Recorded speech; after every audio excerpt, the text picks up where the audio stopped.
también de una persecución judicial implacable por parte del señor Billy Escobar y de la señora María Mercedes Perry, nos encontramos con que había ocultamientos de información, tergiversaciones por parte del superintendente Billy Escobar en sus respuestas. En directo con Coronel. Eh, eh, Esto siempre me ha parecido muy particular. El gobierno del presidente Gustavo Petro se suponía que iba a ser un corte radical con su antecesor en todos los temas. Sin embargo, el superintendente de sociedades, Billy Escobar, se quedó y se quedó, digamos, de manera muy conveniente, por ejemplo, para la operación de toma del grupo empresarial antioqueño por parte del grupo Gilinski. ¿Usted tiene, doctor Morales, indicios de que el doctor Billy Escobar, superintendente de sociedades, está involucrado directamente con estas irregularidades? Absolutamente. Y los posee usted, Daniel, y se irán evidenciando a lo largo de los días. Claramente, los actos que comenzamos a evidenciar desde afuera, repito, no solo yo, sino muchos abogados, daban cuenta que había irregularidades y es así como comenzamos a solicitar información a las supersociedades ya cuando el señor Billy, incluso antes de que el señor Billy Escobar se hubiera posicionado, en la época de Juan Pablo Liévano. em, Estas solicitudes de información siempre fueron erráticas cuando las hubo, si es que no fue por orden judicial. eh, no hay crimen perfecto, por así decirlo. Fueron muchas solicitudes y es así como al reunirlas todas y meterlas en una matriz, nos encontramos con que había ocultamientos de información, tergiversaciones por parte del superintendente Billy Escobar en sus respuestas. No solo a mí, a una periodista de la W, a otro periodista colega suyo llamado Gonzalo Guillén, a la senadora Angélica Lozano en calidad de congresista. Todo, ojalá fuera firmado por Billy Escobar, porque otra cosa que hay que resaltar es que aquí Billy Escobar jamás firma nada, jamás pone la cara, jamás se manifiesta sobre esto. Pero evidentemente, sí, respondiendo a su pregunta, todas esas pruebas que dan cuenta del ocultamiento e incluso del uso, de la utilización de la información que entregamos en esa denuncia, están debidamente soportadas en pruebas. Todas, absolutamente todas documentales. Aquí no es necesario conseguir ningún testimonio, aunque valdría la pena que entrevisten a todas, absolutamente todas las víctimas y partes de múltiples procesos, pero no hay nada que no obedezca a la verdad y que esté soportado en un documento.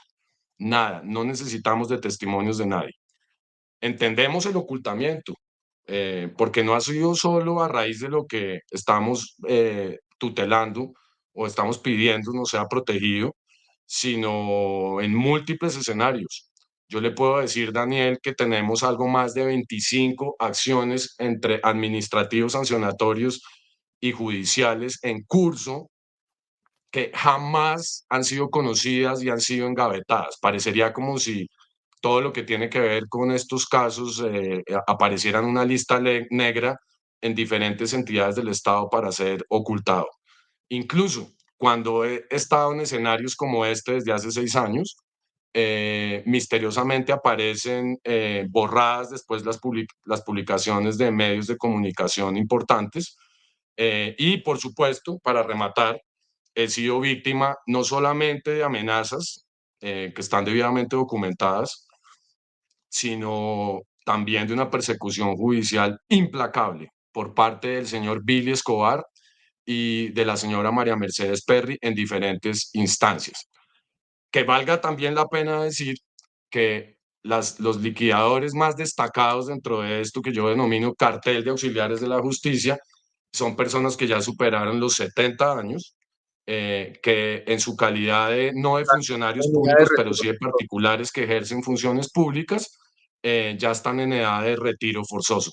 Recientemente, el periodista Gonzalo Guillén solicitó le fuera informado por qué no era retiradas estas personas, específicamente María Mercedes Perry, y de una manera cínica, como suelen hacerlo en la superintendencia, a través de un funcionario de tercera categoría, le respondieron al periodista que estos auxiliares de la justicia estaban totalmente por fuera del control del superintendente de sociedades y que cualquier remoción debía ser impulsada ante el juez que conoce el respectivo proceso de insolvencia.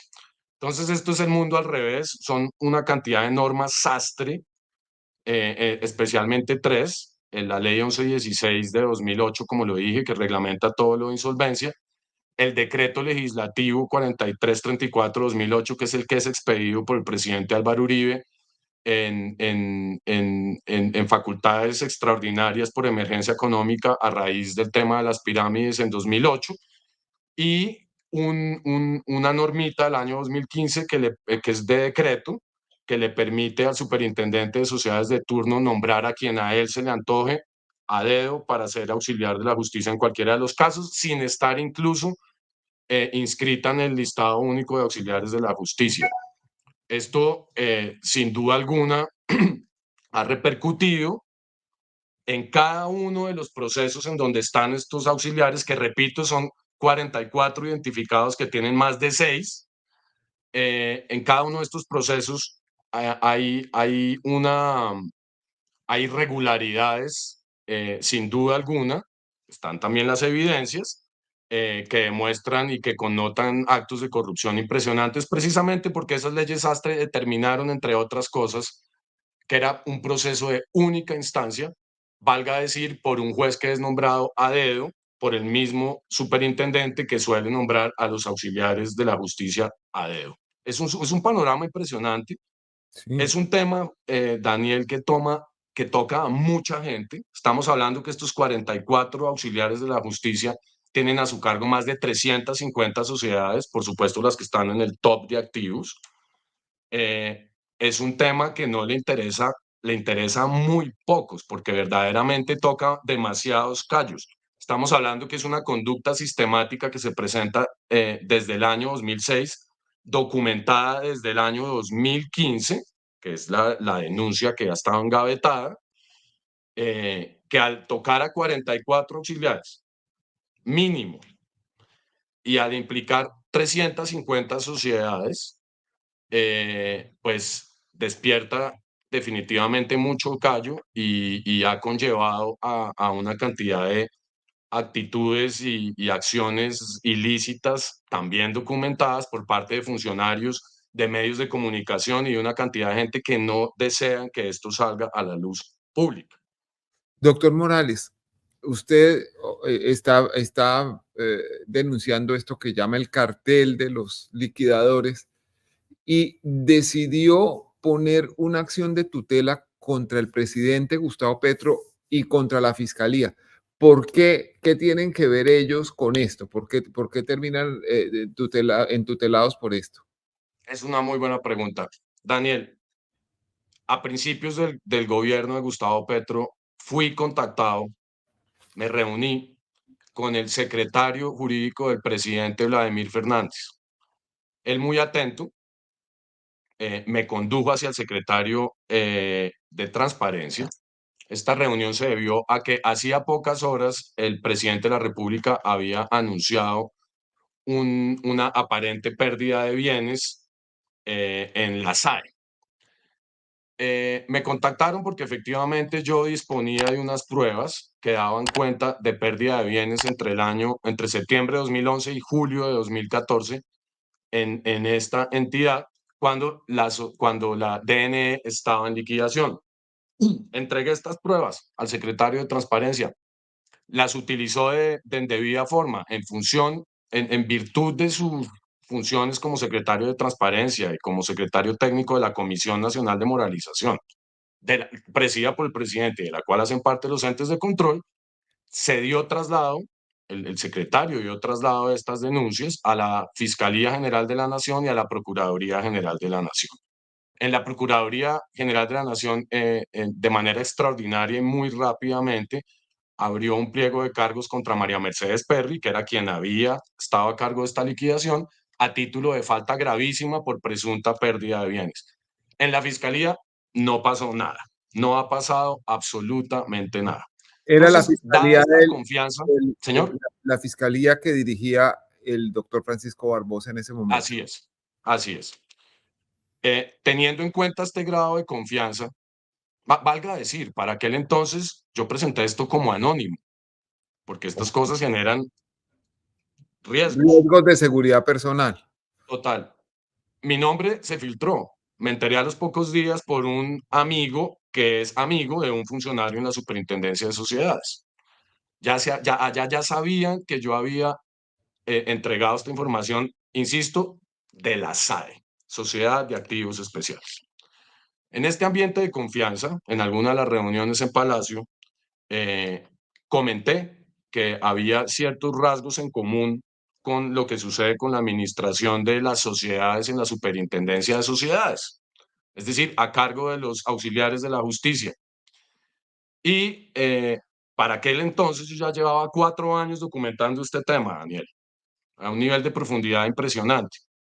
Por cierto, ya había presentado denuncias sobre casos particulares en donde había auxiliares que superaban el número. A la presidencia de la República le gustó mucho el tema, le interesó. Es así como se les presentó una denuncia el 15 de septiembre que tiene algo más de 80 folios muy concretos, muy sintéticos. 80 folios suena un jurgo, pero es poquito para todo lo que hay ahí. Para Y la tiene dimensión del colgadas caso. detrás, vinculadas una cantidad de matrices y de documentos soporte. Todos son actas de nombramiento, actas de toma de posesión de sociedades, bueno, todos documentos legales. Esa denuncia acordamos con el secretario de Transparencia que sería entregada o trasladada por ellos desde el momento mismo en que yo la radicara. Hay que aclarar que previo al 15 de septiembre yo ya les había entregado, llamémoslo entre comillas, de manera informal, esta información a la Secretaría de Transparencia y a alguno de sus funcionarios por instrucciones del secretario. Lo cierto es que comenzaron a pasar los días. La norma dice que esa denuncia debía ser trasladada a los 5 días. Eso dice la ley de transparencia. Pasaron 5 días, pasaron 10, 20, 30. Una relación muy fluida con esta secretaría y con sus funcionarios, múltiples entradas a Palacio de este servidor, para que no quede duda, todo eso está documentado. Lo cierto es que para la época de elecciones pregunté, ¿qué pasa que eso no sale? Me dicen, no es pertinente aún porque estamos en elecciones y esto tiene una carga política importante y no van a pararle No, bolas. pero Yo no entendí muy digamos, bien. las elecciones no dan permiso para incumplir la ley. Si la norma dice que son 5 días, sean elecciones o sea Navidad o Semana Santa, hay que cumplirlos esos 5 días hábiles. Estamos de acuerdo. Valga decir también, Daniel, después de esa radicación del 15 de septiembre, me solicitaron que hiciera un informe ejecutivo para el presidente de la República, que también usted lo tiene y para más fácil entendimiento es muy útil. En ese documento no solo se denunciaban casos en pasado, me solicitaron que hiciera todas las recomendaciones del caso para que el presidente de la República, en uso de sus facultades presidenciales, vía decretos, resoluciones y todo lo que se deriva de ahí para abajo, tomara medidas. Y la prueba de que sí engavetaron es que comenzaron a tomar medidas, pero no tendientes a denunciar lo pasado y a remover el cáncer, sino a maquillar la cosa. Impresionante. Sacaron un decreto maquillando todo esto y poniendo en orden todo lo que yo ya había denunciado. Modificaron la página web de la Superintendencia de Sociedades, están las pruebas, o sea, la alteraron. Comenzaron a suceder una cantidad de cosas impresionantes. Para diciembre de 2023, después de sendas visitas a Palacio de mi parte, me reúno con el secretario de Transparencia en un centro comercial. Le pongo yo el tema y él me dice que él pensó que eso ya lo había radicado. Creo que yo ya lo radiqué. Incluso me dijo, creo que eso salió en la prensa por un periodista de Cambio. A mí me causó impresión. de manera paralela me dijo, oiga, a mí ese caso de las víctimas de EMG me tiene preocupado. Yo quiero citar con esa gente. Si a la señora Perry no se le remueve, yo quiero hacer algo desde la presidencia. Y es así como saca su agenda y cita a una audiencia de víctimas de corrupción, de esas que él realiza, con víctimas de EMG, agenda para enero 17, si mal no recuerdo. Me llaman días antes de Palacio, de la reunión donde la gente ya venía en camino, de todos lados del país. Me reúnen con aproximadamente 6, 8 asesores de esa secretaría para los detalles de logística y temáticos de esa reunión. Salgo yo de ahí y de manera misteriosa me informan a través de un asesor del asesor del asesor que el secretario consideraba que esa reunión que se iba a celebrar a los pocos días ya no era necesaria, puesto que las acciones jurídicas, también usted tiene esa prueba, estaban, creo que lo que dice es, van muy bien, según nos dice el secretario. Ya para ese entonces, a través del derecho de petición, le solicito a la Secretaría de Transparencia que me informe qué pasó con esas denuncias. Nunca recibí la respuesta. No obstante, y esto es la primera vez que lo cuento, me informan de la Comisión Nacional de Disciplina Judicial, también están las pruebas, que había llegado, y también de la Superintendencia de Sociedades, que había llegado una denuncia, un traslado de una denuncia con mi nombre, nuevamente exponiéndome, en donde ellos no entendían de qué se trataba. Me llamó mucho la atención, fui a mirar los documentos que había enviado Presidencia. Ojo, si está oyendo Presidencia, para que no le sigan diciendo mentiras a los jueces de tutela como se lo dijeron la semana pasada. Y lo que había, encontrándome que lo que había enviado Presidencia era una información que no tenía nada que ver con esa denuncia, no obstante ponían el radicado de mi denuncia. Aún más preocupante, lo que enviaron fue un documento que estaba relacionado también con una denuncia que yo había presentado contra Darío Laguado, auxiliar de la Ruta del Sol 2 y de Odebrecht, y que le había puesto simplemente copia a Presidencia. Ellos jamás me informaron que habían presentado eso a la Comisión Nacional de Disciplina Judicial. Por cosas de la vida me enteré. Aquí en este momento ellos se están enterando que yo me enteré que lo que ellos habían enviado era fraudulento. Tan Doctor Morales, fraudulento fue. perdóneme un momentico, quiero entender una cosa. ¿Por qué una queja contra el liquidador Laguado en la Comisión Nacional de Disciplina Judicial? La Comisión Nacional de Disciplina Judicial, entiendo, es el competente para las conductas de los abogados en ejercicio y de los jueces y fiscales. ¿Por qué en este caso tendría competencia la comisión? La comisión es competente para conocer digamos, de todo lo judicial, y los auxiliares de la justicia, pues como su nombre lo dice, son auxiliares de los jueces, no solo en la superintendencia social, sino en todos los juzgados ordinarios, en Claro, la claro. mayoría.